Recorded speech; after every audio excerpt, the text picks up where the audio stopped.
तिकडं बसणं उठणं काही जेवणं खावणं ह्या अशा गोष्टी थोड्या चालत चिलर चालतात, पण पैशाचा वापर झाला असं मला वाटत नाही.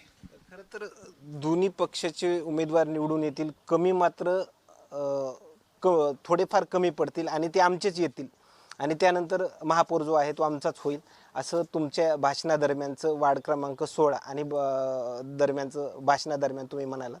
मात्र तुमचे किती उमेदवार विजयी होतील असा विश्वास वगैरे आहे? बघा, आम्ही 2 अंकी उमेदवार आमचे निवडून येतील, 2 अंकी.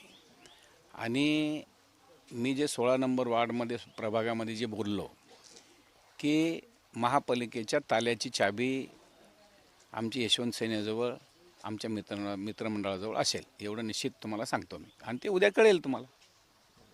खरं तर आता जी मतदान प्रक्रिया चालू आहे ती भयमुक्त वातावरणामध्ये चालू आहे का? पोलीस प्रशासनाचं हवं तसं मनुष्यबळ परभणीमध्ये आहे का? या संदर्भातलं काही माहितीचे अपडेट्स मिळाले? निश्चितच लाईन ऑर्डरचा